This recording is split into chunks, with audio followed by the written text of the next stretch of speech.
Conflit au Yémen, la conférence des donateurs récolte la moitié de l'aide réclamée.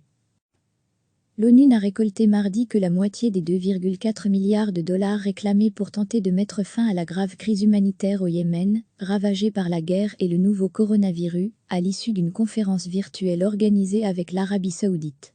Un total de 1,35 milliard de dollars, environ 1,21 milliard d'euros, en promesses a été récolté, a indiqué à la presse une porte-parole de l'ONU.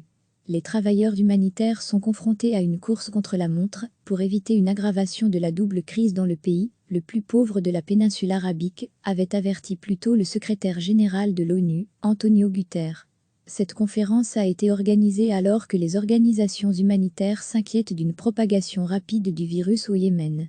Ce défi sanitaire s'ajoute à la crise humanitaire, la pire au monde selon les Nations Unies, après plus d'une demi-décennie de guerre. Depuis mars 2015, l'Arabie Saoudite intervient au Yémen à la tête d'une coalition militaire qui appuie le gouvernement yéménite contre les rebelles houthis, soutenus par l'Iran. La guerre a fait des dizaines de milliers de morts, pour la plupart des civils, et l'ONU affirme qu'environ 24 millions de Yéménites, plus des 2 tiers de la population, dépendent d'une forme ou d'une autre de l'aide humanitaire. De leur côté, les rebelles ont vu dans la visioconférence de mardi une tentative stupide des Saoudiens pour cacher leurs crimes, selon l'un de leurs porte-parole, cité par leur chaîne de télévision Al Mazira. La coalition menée par Riyad est notamment accusée de multiples bavures contre des civils au Yémen. L'ONU n'a récolté mardi que la moitié des 2,4 milliards de dollars réclamés pour tenter de mettre fin à la grave crise humanitaire au Yémen, ravagée par la guerre et le nouveau coronavirus, à l'issue d'une conférence virtuelle organisée avec l'Arabie Saoudite. Un total de 1,35 milliard de dollars, environ 1,21 milliard d'euros, en promesses a été récolté, a indiqué à la presse une porte-parole de l'ONU.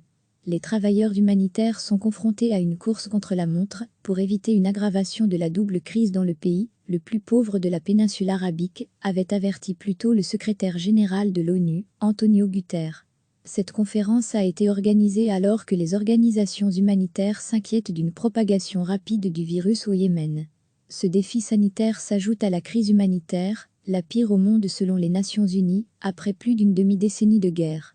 Depuis mars 2015, l'Arabie Saoudite intervient au Yémen à la tête d'une coalition militaire qui appuie le gouvernement yéménite contre les rebelles houthis, soutenus par l'Iran. La guerre a fait des dizaines de milliers de morts, pour la plupart des civils, et l'ONU affirme qu'environ 24 millions de Yéménites, plus des 2 tiers de la population, dépendent d'une forme ou d'une autre de l'aide humanitaire. De leur côté, les rebelles ont vu dans la visioconférence de mardi une tentative stupide des Saoudiens pour cacher leurs crimes, selon l'un de leurs porte-parole, cité par leur chaîne de télévision Al Mazira. La coalition menée par Riyad est notamment accusée de multiples bavures contre des civils au Yémen. Cliquez sur s'abonner pour recevoir les dernières nouvelles.